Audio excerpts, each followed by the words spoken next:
السلام علیکم ورحمۃ اللہ تعالی وبرکاتہ۔ نحمده ونصلي ونسلم على رسوله الكريم اما بعد فاعوذ باللہ من الشیطان الرجیم بسم اللہ الرحمن الرحیم ان اولیاؤہ الا المتقون صدق اللہ العظیم۔ ایک مرتبہ بارگاہ رسالت میں درود و سلام کا ہدیہ پیش کریں اور پڑھیں اللہم صل علی سیدنا و مولانا محمد المعدن الجود والکرم وآلہ الکرام وابنہ الکریم وبارک وسلم صلاۃ و سلام علیک یا رسول اللہ صلی اللہ تعالی علیہ وسلم۔ جیسا کہ آپ سب جانتے ہیں کہ ہم اور آپ یہاں پر حضور اشرف الفقہاء خلیفہ حضور مفتی اعظم ہند، مفتی اعظم مہاراشٹر، شارح کلام رضا، محسن اہل سنت حضرت علامہ و مولانا مفتی محمد مجیب اشرف رضوی رحمۃ اللہ تعالی علیہ کی بارگاہ میں خراج عقیدت پیش کرنے کے لیے جمع ہوئے ہیں۔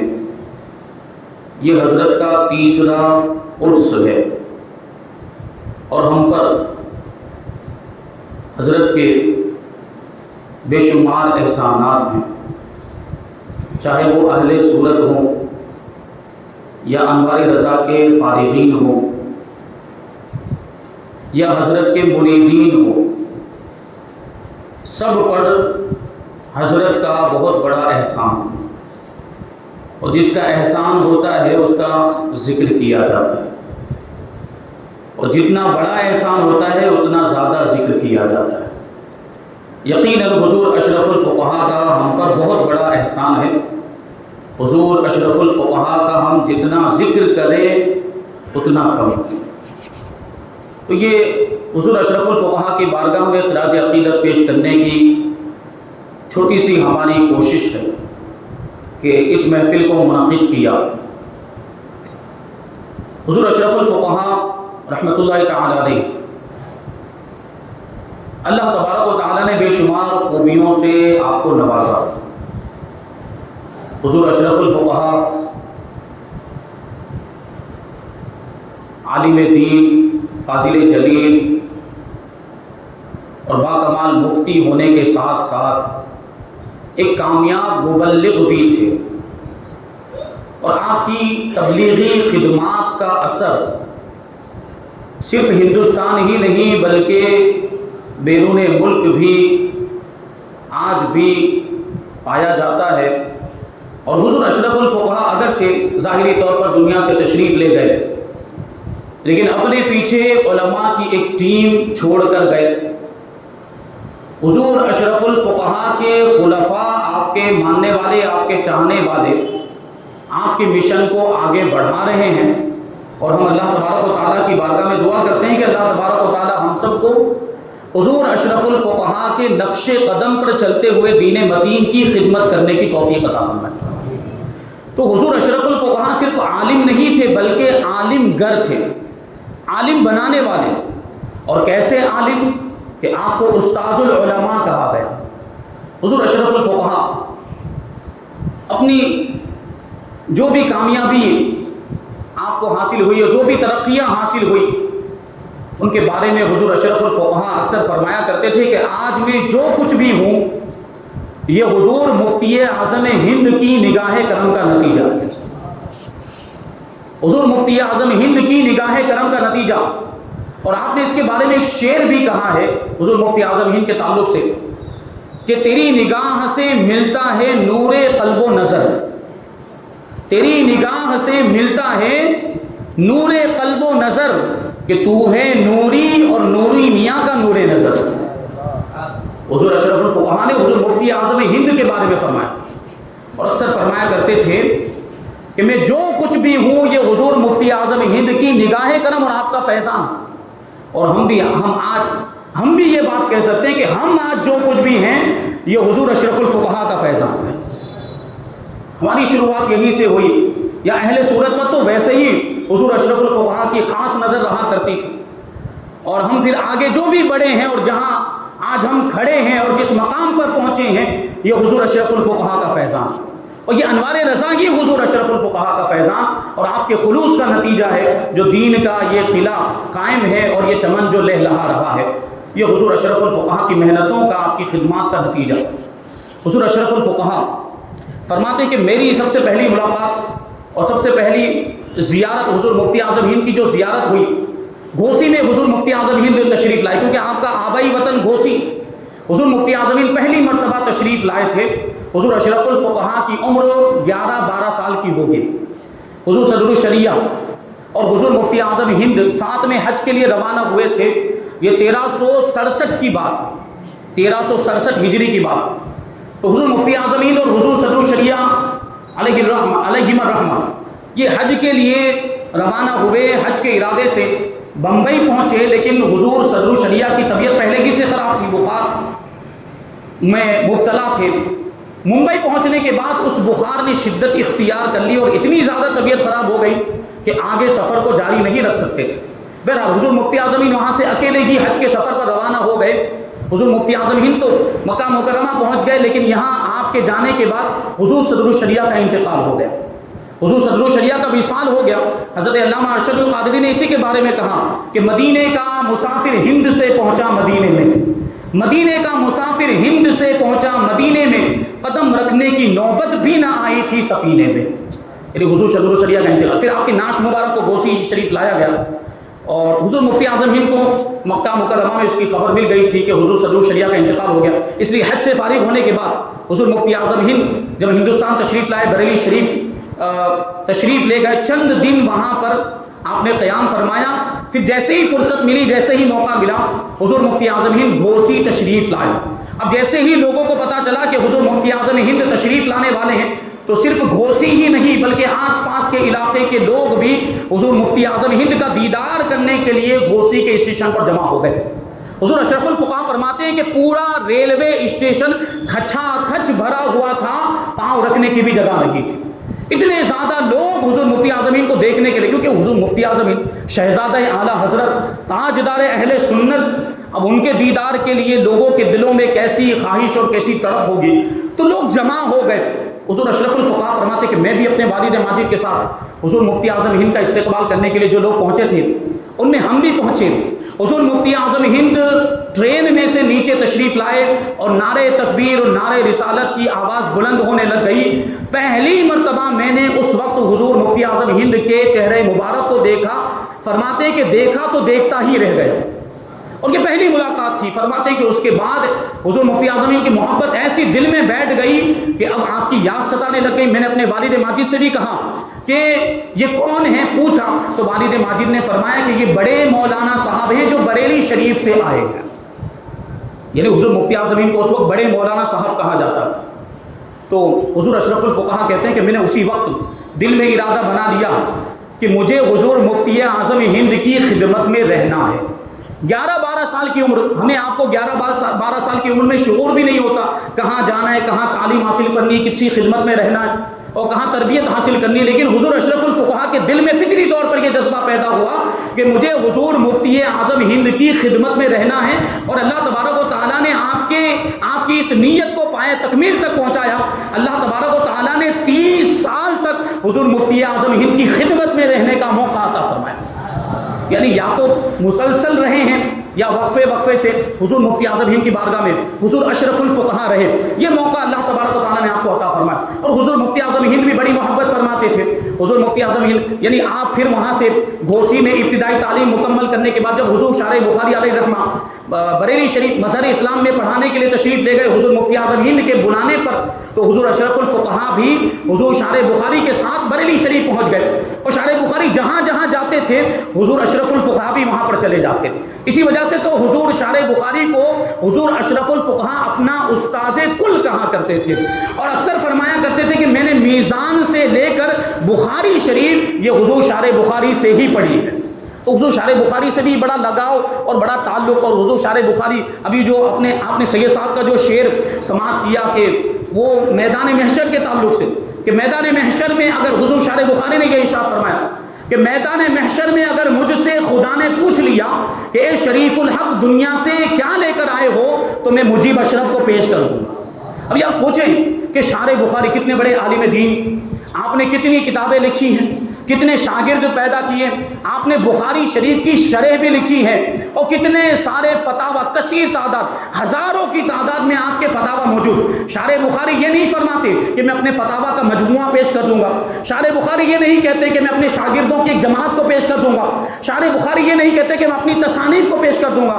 شارح بخاری نے کہا ہے تو کیا کہا؟ شارح بخاری فرماتے کہ اگر اللہ نے میدان محشر میں پوچھ لیا کہ دنیا سے اے شریف الحق کیا لے کر آئے ہو، تو مجیب اشرف کو پیش کروں۔ اس سے آپ اندازہ لگائیں کہ حضور اشرف الفقہاء کا مقام و مرتبہ آپ کے استاذ کی نگاہ میں کیا تھا۔ یہ حضور اشرف الفقہاء، تو حضور مفتی اعظم ہند سے بڑا تعلق، مظہر اسلام میں پہنچے، اور 1958 میں آپ کی فراغت ہوئی تو حضور مفتی اعظم ہند نے خود ہی آپ کو ناگپور بھیجا، جامعہ عربیہ اسلامیہ ناگپور میں، لیکن آپ کی عمر چونکہ 21 سال کی تھی یا 22 سال، عمر کم تھی، اس لیے مفتی عبدالرشید صاحب قبلہ نے آپ کو وہ جامعہ عربیہ کی ایک شاخ میں بھیج دیا۔ 2 سال تک آپ نے وہاں پر پڑھایا، پھر وہاں سے مستعفی ہو گئے، ناگپور تشریف لے آئے۔ انہی ایام میں حضور مفتی اعظم ہند ناگپور تشریف لائے، اور ملاقات کا سلسلہ لوگ آ رہے ہیں، حضور اشرف الفقہاء بھی حضور مفتی اعظم ہند کی بارگاہ میں بیٹھے ہوئے کہ ناگپور کی ایک مسجد، کچھی میمن مسجد، وہاں کے متولی حضرات آئے، عبدالستار صاحب ان کا نام تھا، وہ آئے اور حضور مفتی اعظم کی بارگاہ میں عرض کرتے ہیں کہ حضرت آپ کے مرید حضرت قاری مقیم الدین صاحب ہماری مسجد میں امامت کرتے تھے، وہ مستعفی ہو گئے، اب ہمیں اپنی مسجد کے لیے ایک امام کی ضرورت ہے، اب ہمیں اپنی مسجد کے لیے ایک اچھے امام کی ضرورت ہے۔ تو حضور مفتی اعظم ہند نے حضور اشرف الفقہاء کی طرف دیکھا اور متولیان سے ارشاد فرمایا کہ ان کو لے کر جاؤ، یہ انشاءاللہ اچھے ثابت ہوں گے۔ اب حضور اشرف الفقہاء کے بارے میں حضور مفتی اعظم ہند نے یہ فرمایا کہ ان کو لے کر جاؤ، یہ اچھے ثابت ہوں گے۔ اب ظاہر سی بات، امامت کرتے ہیں تو تقریر بھی کرنی پڑتی، بیان بھی کرنا پڑتا ہے، تو حضور مفتی اعظم ہند ارشاد فرماتے کہ تقریر کر لیں گے، تو حضور اشرف الفقہاء عرض کرتے ہیں کہ حضور نہیں، تقریر نہیں کر پاؤں گا، اس سے پہلے میں نے کبھی تقریر نہیں کی۔ تو حضور مفتی اعظم ہند نے کہا کہ جمعہ میں تھوڑا تھوڑا بولنا شروع کیجئے تو انشاءاللہ بولنا آ جائے گا، جمعہ میں تھوڑا تھوڑا بولنا شروع کیجئے، انشاءاللہ بولنا آ جائے گا، جس کو ہم اپنی زبان میں بولتے پریکٹس ہو جائے گی۔ اب حضور اشرف الفقہاء امامت پر لگ گئے، دوسرے دن فجر سے نماز پڑھانا شروع کر دیا۔ اس کے بعد والا جو دن تھا وہ جمعہ کا دن۔ اب یہ جو مسجد، یہ بڑی مسجد، ناگپور کی بڑی مسجدوں میں اس کا شمار ہوتا ہے، یہ بڑے بازار کے اندر، بڑے مارکیٹ کے اندر، کرانہ ہول سیل مارکیٹ کے اندر یہ مسجد واقع ہے، تو بہت زیادہ بھیڑ بھی وہاں پہ، بہت بڑا مجمع بھی ہوتا ہے، لوگ کثیر تعداد میں وہاں پہ نماز پڑھنے کے لیے آتے ہیں۔ اب سوچیں کہ پہلی مرتبہ کوئی تقریر کرنے کے لیے کھڑا ہو اور اتنا بڑا مجمع ہو تو پیر کانپ کرنے لگ جاتے ہیں، معاملات ہوتے ہیں۔ حضور اشرف الفقہاء نے اس مسجد میں پہلی جمعہ کی نماز پڑھائی، اور اس جمعہ میں 15 منٹ تک آپ نے تقریر فرمائی۔ آپ خود ارشاد فرماتے ہیں کہ میں بولتا جا رہا تھا اور مجھے ایسا محسوس ہو رہا تھا کہ میری پیٹھ پر کوئی ہاتھ ہے جو مجھے تسلی دے رہا ہے۔ تو 15 منٹ تک میں نے تقریر کی، نہ کوئی تکلف ہوا، نہ کوئی جھجک محسوس ہوئی، جبکہ پہلی مرتبہ بیان کریں، پہلی مرتبہ لوگوں کا سامنا ہو تو گھبراہٹ والی کیفیت ہوتی ہے، پاؤں کانپنے لگ جاتے ہیں، لیکن یہ حضور مفتی اعظم ہند کا فیضان تھا۔ یہاں سے بیانات اور یہاں سے تقریروں کا سلسلہ حضور اشرف الفقہاء کا شروع ہوا، اور پھر یہ سلسلہ کہاں تک پہنچا آپ جانتے ہیں، خطیب الہند آپ کو کہا گیا، اور حضور اشرف الفقہاء کی خطابت کا ڈنکا یہ پھر صرف ہندوستان میں نہیں بلکہ بیرونی ممالک بھی بجتا ہوا ہم نے دیکھا اور نظر آیا، ہم نے سنا۔ یہ حضور اشرف الفقہاء پر حضور مفتی اعظم ہند کا فیضان، اور بھی کتنی باتیں۔ حضور مفتی اعظم ہند بڑی محبت فرماتے تھے، اور حضور مفتی اعظم ہند اپنے ساتھ میں حضور اشرف الفقہاء کو لے کر جاتے، اکثر پروگراموں میں، جلسوں میں حضور اشرف الفقہاء ہی بیان کیا کرتے تھے تقریر۔ حضور مفتی اعظم ہند اسٹیج پر تشریف فرما ہوتے تھے اور حضور اشرف الفقہاء بیان فرمایا کرتے تھے، اور حضور مفتی اعظم ہند حضور اشرف الفقہاء کو ہمارے مولانا کہہ کر پکارا کرتے تھے۔ یہ تعلق اور یہ محبت کا انداز کہ حضور مفتی اعظم ہند حضور اشرف الفقہاء کو ہمارے مولانا کہہ کر پکارتے۔ ایک واقعہ یاد آیا کہ حضور اشرف الفقہاء، جب بچپن میں وہ بات ادھوری رہ گئی کہ پہلی مرتبہ جب حضور مفتی اعظم ہند گھوسی میں تشریف لائے تو اسٹیشن پہ تو بہت بھیڑ تھی، رات کو قیام گاہ پر آپ کے والد ماجد آپ کو حضور مفتی اعظم ہند سے ملاقات کرانے کے لیے لے کر گئے، تو اس وقت بھیڑ کم تھی، مجمع اتنا نہیں تھا۔ حضور اور اشرف الفقہا کے والد ماجد نے حضور اشرف الفقہا کو حضور مفتی اعظم ہند کی بارگاہ میں پیش کیا اور کہا کہ حضور یہ غلام زادہ مجیب اشرف ہے اور یہ حضرت علامہ غلام یزدانی صاحب کا بھانجا ہے. حضرت علامہ غلام یزدانی صاحب جن کو رئیس الاسقیہ کہا جاتا ہے، یہ حضور اشرف الفقہا کے ماموں جان جو اس وقت مظہر اسلام بریلی شریف میں پڑھایا کرتے تھے، وہاں کے شیخ الحدیث. تو حضور مفتی اعظم ہند آپ کو جانتے تھے، اس لیے تعارف میں ان کا نام لیا آپ کے والد ماجد نے اور کہا کہ یہ حضرت مولانا غلام یزدانی صاحب کا بھانجا ہے، یہ مجیب اشرف غلام زادہ، اس کے لیے دعا فرما دیجئے. تو حضور مفتی اعظم ہند نے حضور اشرف الفقہا کے ہاتھ کو اپنے ہاتھ میں لیا اور ایک ہاتھ سر پہ رکھتے ہوئے دعا فرمائی اور حضور اشرف الفقہا کو دعا دیتے ہوئے کہا کہ اللہ تبارک و تعالیٰ اس بچے کو عالم باعمل بنائے اور رزق واسع عطا فرمائے. یہ دونوں دعائیں اللہ تبارک و تعالیٰ نے قبول فرمائی. عالم باعمل کیسے؟ عالم باعمل کیسے؟ باعمل یعنی شریعت پر عمل کیسا کہ لوگ دیکھ کر خود عمل کرنے لگ جائیں. یہ حضور اشرف الفقہا کے عمل کا عالم تھا. اور رزق واسع کی اگر ہم بات کریں تو اللہ تبارک و تعالیٰ نے رزق میں بھی بڑی برکت عطا فرمائی اور رزق میں بھی بڑی وسعت. دو میڈیکل اسٹور آج بھی ناگپور میں حضور اشرف الفقہا کے جو قائم کردہ حضور اشرف الفقہا نے دو میڈیکل اسٹور یہ کھولے تھے. تو ایک مرتبہ حضور مفتی اعظم ہند تشریف لائے ناگپور میں. یہ 1969 کی بات ہے. 1969 میں حضور مفتی اعظم ہند ناگپور میں تشریف لائے. حضور اشرف الفقہا کا جو medical store new life medical store کے نام سے آپ نے نیا کھولا تھا. حضور مفتی اعظم ہند تشریف لائے تو قریب ہی میں ایک مسجد تھی، مسجد میر عزیز نام تھا اس کا. عصر کی نماز پڑھنے کے لیے حضور مفتی اعظم ہند اسی مسجد میں تشریف لائے اور نماز سے فارغ ہونے کے بعد حضور مفتی اعظم ہند جب مسجد سے باہر تشریف لائے تو حضور مفتی اعظم ہند کی کار حضور اشرف الفقہا کی دکان کے سامنے ہی کھڑی تھی. اب کار میں سوار ہونے کے لیے جب حضور مفتی اعظم ہند کار کے قریب آئے تو دکان سامنے نظر آئی. حضور مفتی اعظم ہند دکان کو دیکھنے لگے تو حضرت مفتی غلام محمد خان بول پڑے اور انہیں کہا کہ یہ مولانا مجیب اشرف صاحب کی دکان. تو حضور مفتی اعظم ہند نے ایک جملہ ارشاد فرمایا جس سے حضور مفتی اعظم ہند کا حضور اشرف الفقہا سے جو گہرا تعلق تھا، قلبی لگاؤ تھا اور جو محبت فرماتے تھے اس کا ہم اندازہ لگا سکتے ہیں اس جملے سے.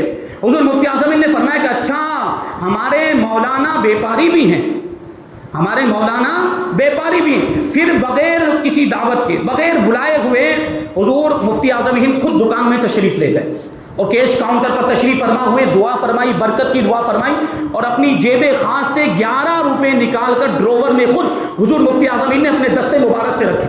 حضور اشرف الفقہا فرماتے ہیں کہ ایک وہ دن تھا اور ایک آج کا دن ہے، ترقی ہی ترقی ہے.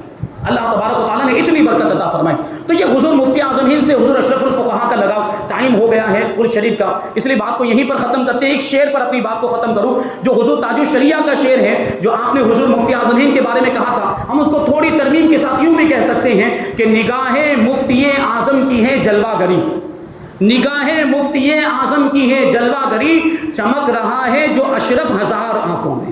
وہاں پہ اختر ہے لیکن حضور اشرف الفقہا کا تخلص کیا ہے؟ اشرف. نگاہیں مفتی اعظم کی ہے جلوہ گری، چمک رہا ہے جو اشرف ہزار آنکھوں میں. اللہ تبارک و تعالیٰ کی بارگاہ میں دعا ہے کہ حضور اشرف الفقہا کے فیوز و برکات سے ہم سب کو مالا مال فرمائے، آپ کے بتائے ہوئے چلے ہوئے طریقے پر ہم سب کو چلنے کی توفیق عطا فرمائے اور آپ کے جو خدمت دین کا جذبہ تھا اس کے کچھ چھینٹے اللہ تبارک و تعالیٰ ہم کو بھی عطا فرمائے. وما علینا الا البلاغ. السلام علیکم.